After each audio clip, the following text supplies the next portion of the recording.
হিলিতে উঠতে শুরু করেছে আগাম জাতের শীতকালীন সবজি। বাজারে শিম, গাজর, টমেটো, ফুলকপি, বাঁধাকপি সহ বেশ কিছু সবজির সরবরাহ ভালো থাকলেও দাম চড়া।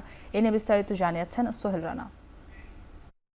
হিলিতে আগাম বেশ কিছু শীতকালীন সবজির সরবরাহ দেখা দিয়েছে এবং সেই সবজিগুলোর দামও কিন্তু বেশ চড়া। আমরা দেখেছি যে হিলি বাজার বিশেষ করে ফুলকপি, বাঁধাকপি, টমেটো, গাজর, মূলা এবং সজনে ডাঁটা সহ বেশ কিছু শীতকালীন যে আগাম সবজি সেটি কিন্তু উঠতে শুরু করেছে এবং দামেও কিন্তু বেশ একটা চড়া আমরা দেখেছি। সাধারণ যারা ক্রেতা রয়েছেন তারা কিন্তু অল্প পরিসরে হলেও আসলে এই আগাম জাতের যে শীতকালীন সবজি সেটির স্বাদ নিচ্ছেন। আমি যদি আপনাকে দামের বিষয়ে একটু বলি যে প্রতি কেজি টমেটো বিক্রি হচ্ছে 160 টাকা কেজি দরে এবং গাজর বিক্রি হচ্ছে 200 টাকা কেজি দরে, শিম বিক্রি হচ্ছে 200 টাকা কেজি দরে এবং সজনে ডাঁটা যেটি রয়েছে সেটি কিন্তু 160 থেকে 200 টাকা কেজি দরে বিক্রি হচ্ছে। এছাড়া বাঁধাকপি 60 টাকা কেজি এবং ফুলকপি যেটি রয়েছে সেটি কিন্তু 150 টাকা কেজি দরে আমরা বিক্রি করতে দেখেছি। সাধারণ ক্রেতারা যেটি বলছেন, যদি এই দামটি আরেকটু কম হতো, ক্রেতার নাগালে থাকতো, সেক্ষেত্রে এটি কিন্তু তারা কিনতে পারতো, তাদের জন্য সুবিধা হতো। তবে ব্যবসায়ীরা বলছেন যেহেতু আগাম জাতের শীতকালীন এসব সবজি এটির